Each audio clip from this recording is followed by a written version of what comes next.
Oh, we're not seeing you. Hello. There we go. Hello. There we are. Hello. Welcome to a town hall in June 2021 for Concrete CMS. Exciting times.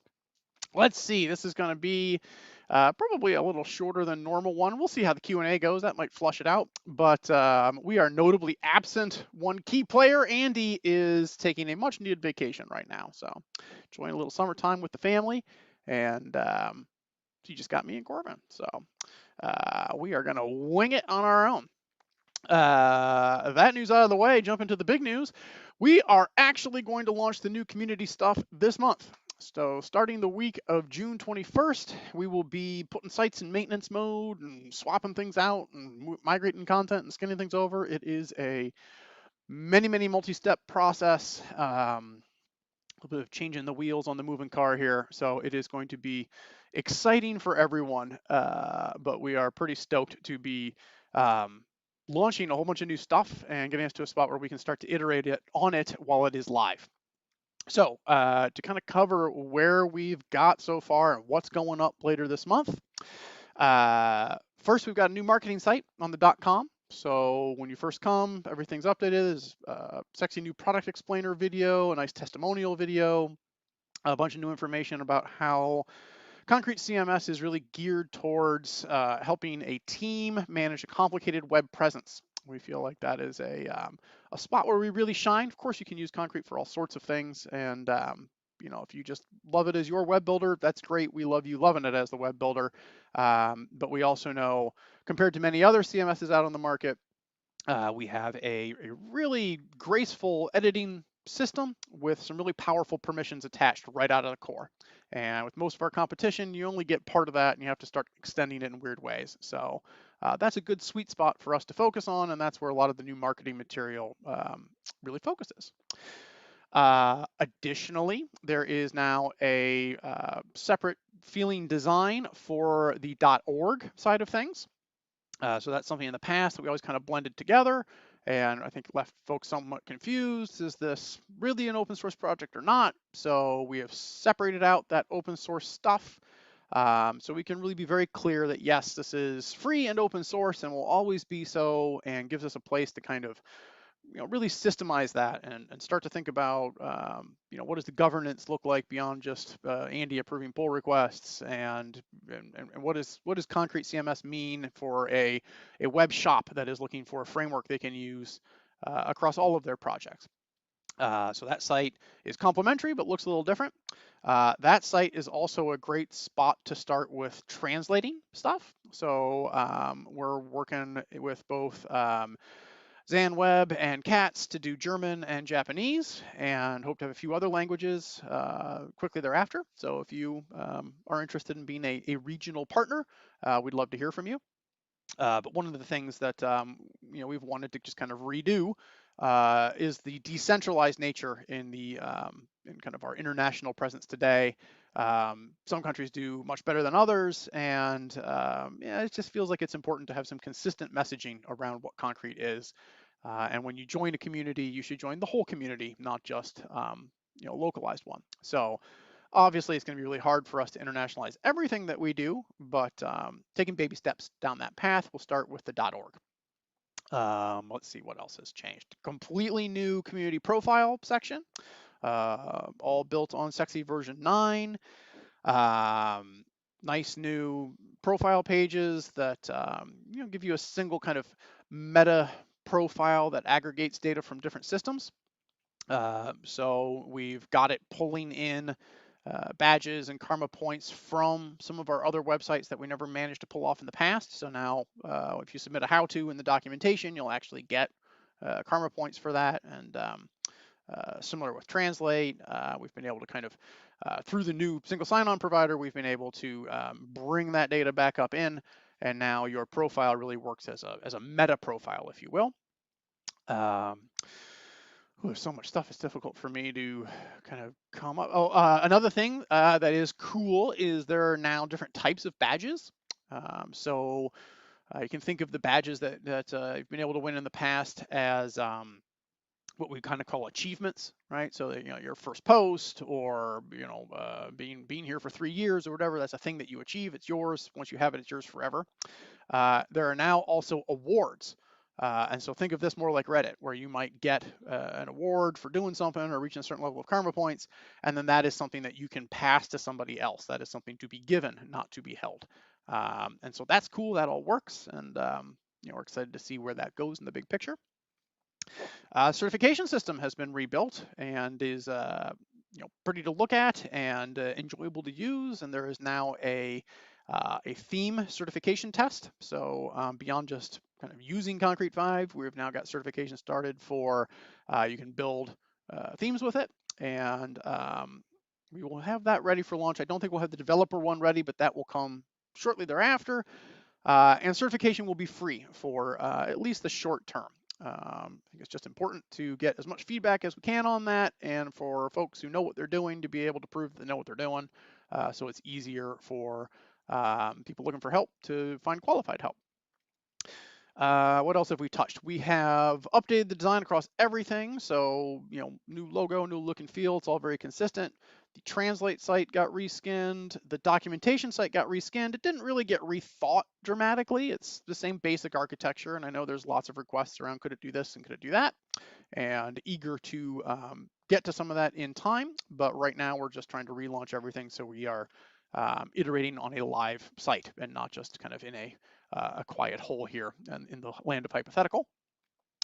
A big one is the new forums. We've got discourse skinned and working nicely. We've built out forum areas so they look good. We've got single sign-on working, so you make a profile on the main community site, you already have a profile on the forums.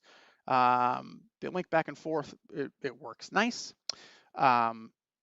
That's all technical. From a strategic standpoint, we are going to be spending more of our time in the forums. So talked about this before in the past, but years and years and years ago when we first started, we were very small. We spent a lot of our own time in the forums making sure that questions got answered. Over time, got busy, got distracted, also got slack. And so a lot of time has gone into just our own things, and then too much time is going into Slack, where answers get posted quickly, but then are quickly lost because best you can do with Slack is search, and you can only do that if you pay for everybody, which of course we're not going to do with the size of the Slack community that we have. So too ephemeral. We want to push some of that content back to the forums. So we're going to be working hard to kind of advocate for, hey, let's try to do this in a forum thread, because you're going to get access to the core team paying attention to questions that don't get timely answers there. What else is new? There is a new hosting platform that is focused around web ops, which is kind of the sexy term for DevOps for websites. That is something that we're going to launch kind of invite only, call us if you want it, but we are eager to hear from those of you who want it. What this will let you do is use a Git repo to manage your code and then deploy to different stages, dev sites, testing sites, production. Really have a GUI that gives you pipelines to manage all of that, and makes your life a lot simpler when you are running a somewhat complicated development project that has a few people working on it, or you just want to kind of maintain best practices. This is super cool. This is how we work on all of our clients, which tend to be kind of mid and large sized organizations. It's probably not the perfect answer for everything. It's, if you just want to host a site for $3 a month and you're not only going to touch it once a year, A2 is a really great budget host. So we're trying to find the sweet spot for how onboarding looks for this, where we can afford to put the starting price point on it, and that kind of thing. So if you are interested in kind of what Pantheon or WP Engine does, but for concrete, please do reach out to us, and we'll set up some meetings to talk about how this could jive with your projects. What else is on this list of stuff we've touched? The marketplace is getting patched and integrated as is. So we've done a lot of back and forth on it. We've been playing with another product called CS Cart, which really has a kind of multi-vendor marketplace model that's really cool.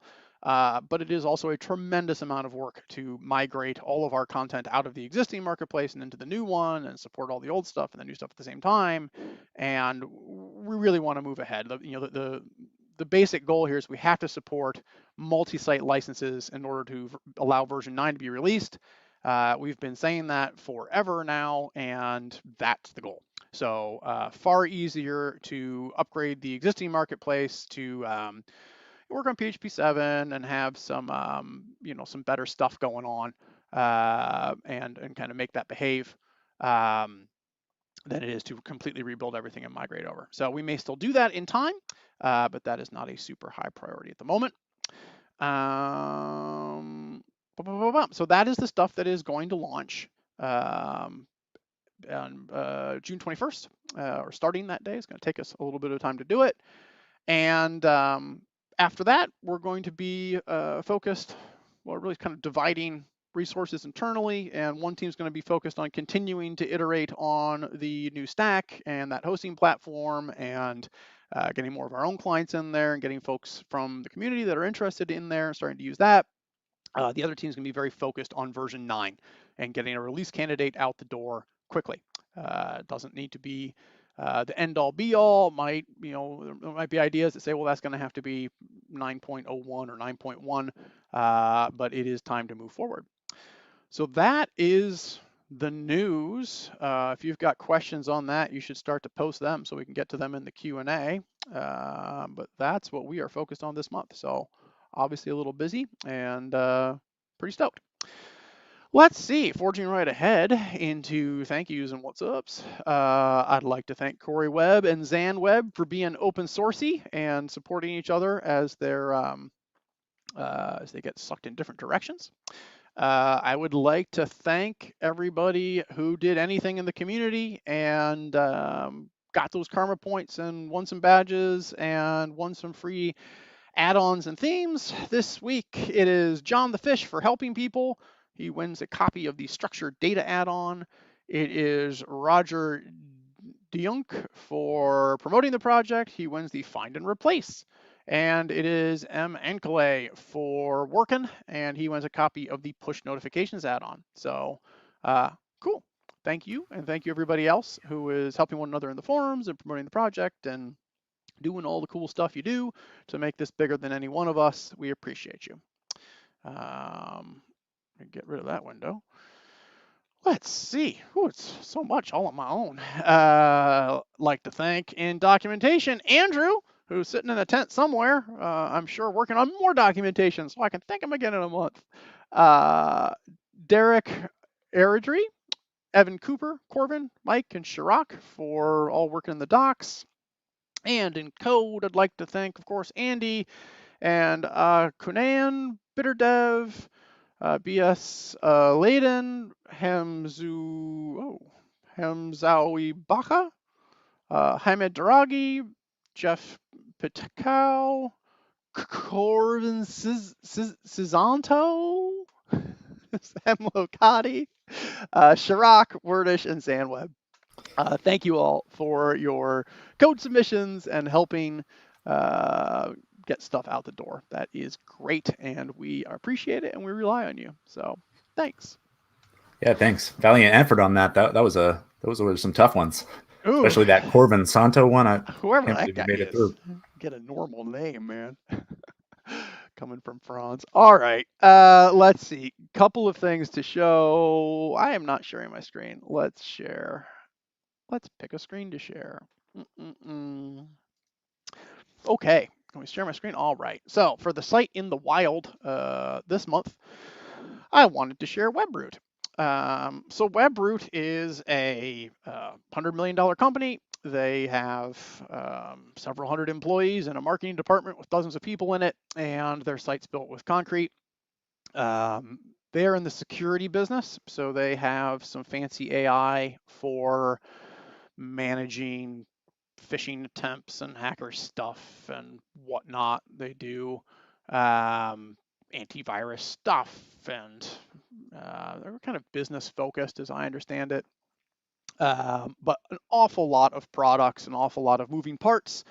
And as you can imagine, I guess three real things. First off, it's a pretty site, and it's, as always with concrete, you can see they're adding stuff over time, and they need the ability to, without bringing in a programmer, be able to add new content and keeping a consistent brand, but without having to have a real engineering heavy process, because they're marketers. They need to move fast. So you can see they do that very effectively. And that's cool. The other reason I think it's important, it's a good case study for you all to think about and to share when you're talking with prospective clients about concrete, excuse me, is, Webroot is a security company. So their public facing website is pretty important. And I think sometimes, we have found that there's a lot of emphasis on back-end systems around security. And absolutely, like you want to be sure that, when someone's giving you a credit card, that's PCI compliant, and you need to know that your the actual customer data that you're storing about people is 100% secure, and that's absolutely where you should spend a lot of energy, and that's why CISOs focus there. I think sometimes the public-facing website gets lost in the mix.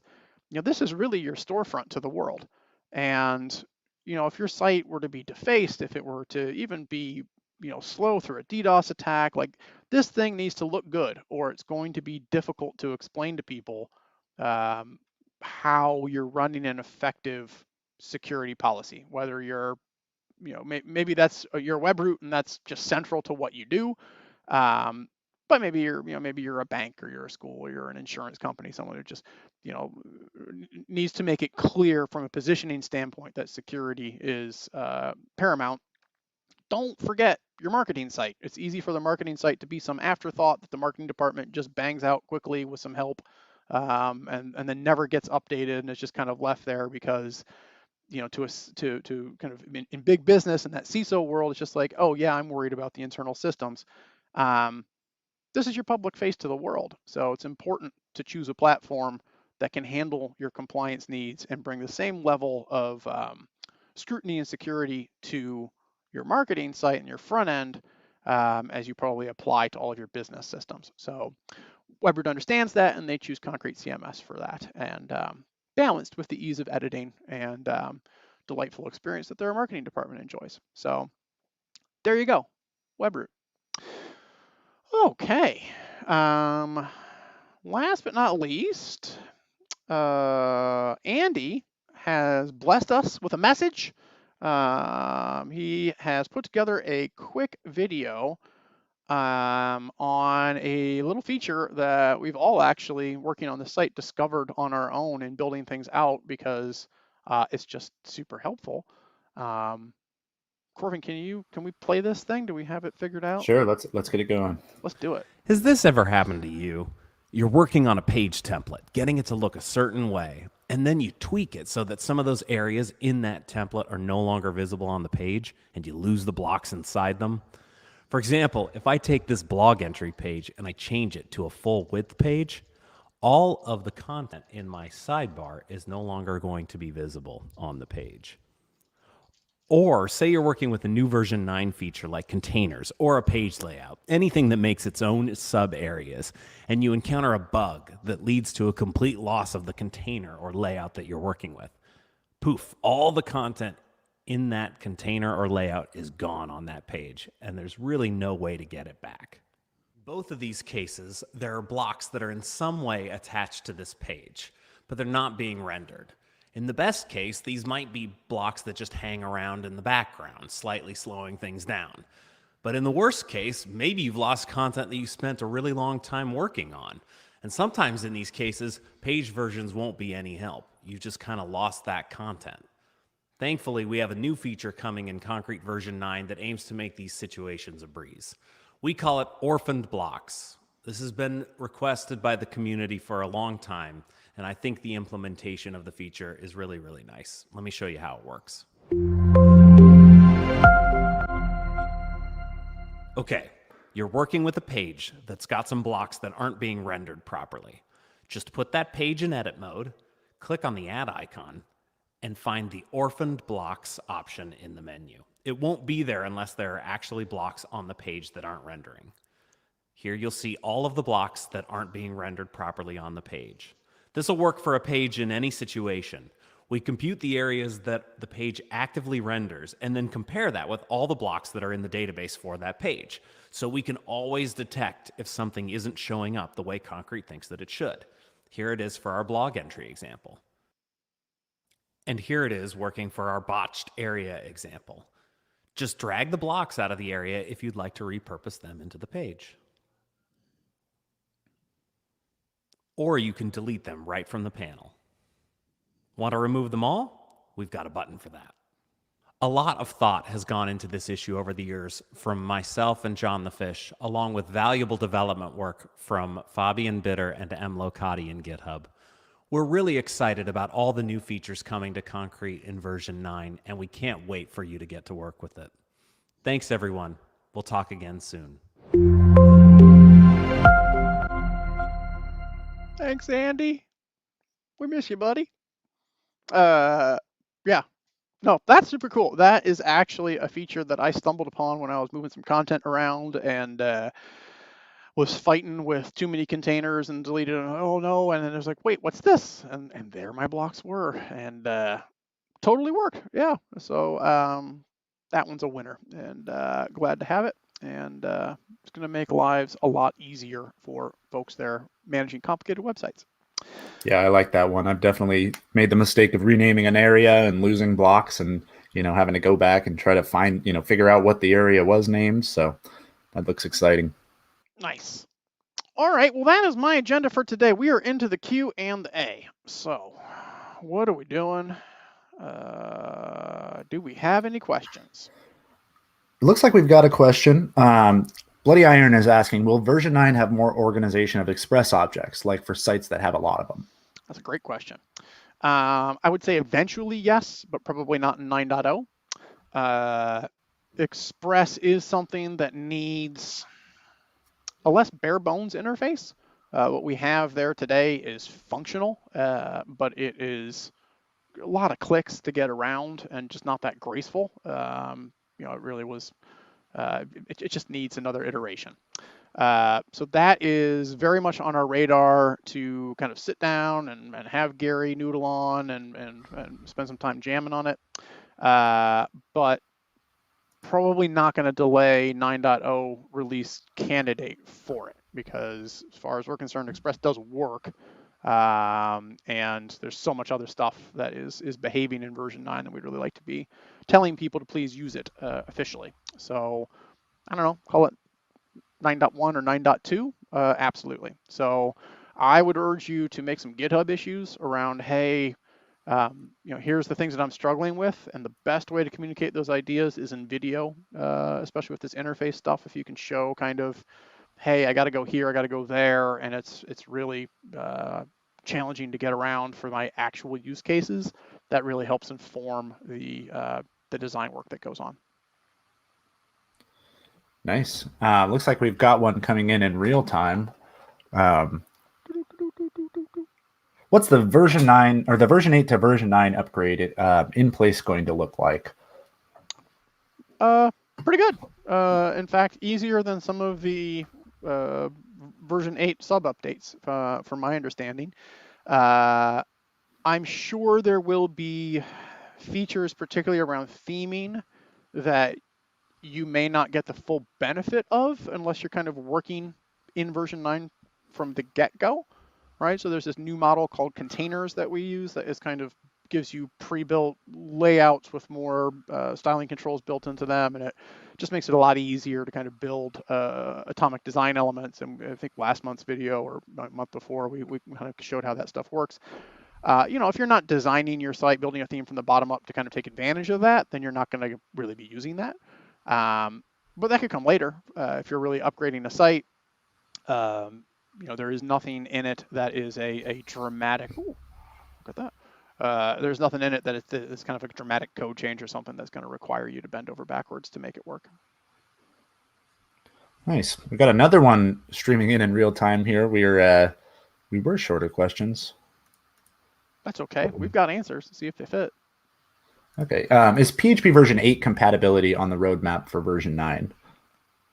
I can tell you this is a task that we have to get done. It's something that we want to get done for version 9, definitely.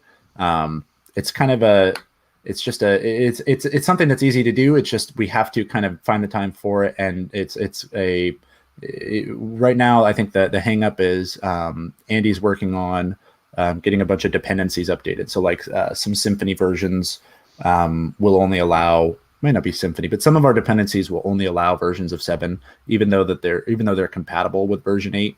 So we have to go through and make sure those are updated or overridden or whatever needs to happen. And I know that Andy's been working on that. So that's definitely something we're hoping to get for version 9. Yes. Is the login process faster in version 9 than version 8? I can speak to this one. God, I hope so.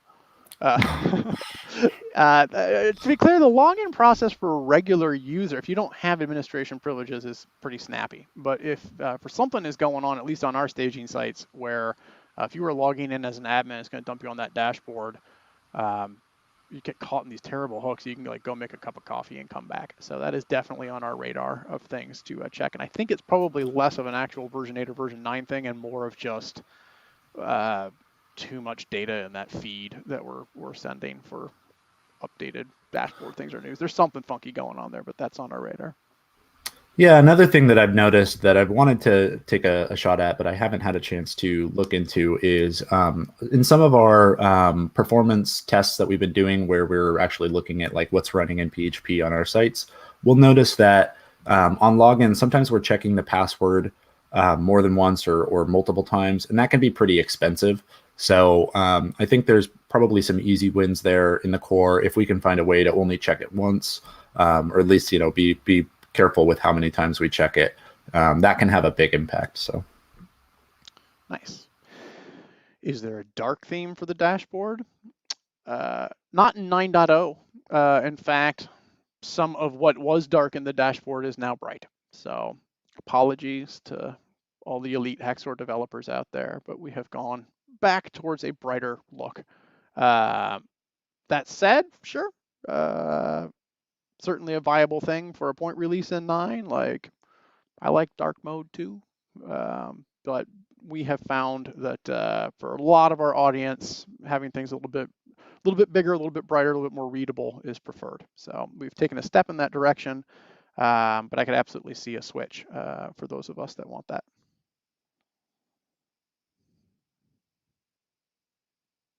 Oh, you're muted. Looks like that's the last of the questions. Amazingly, no questions about the new community site. I think you laid it out plain. Perfect. Well, we'll just launch wherever we want then. Cool. Awesome. No, that is cool. We got a lot of stuff to do, and I know there's tickets on the new community stuff. So I'm going to say thank you very much, everybody, and looking forward to talking in a month with a new site behind us. We can do a big demo of that. Awesome. Nice. Thank you, everybody. See you next time. Thanks.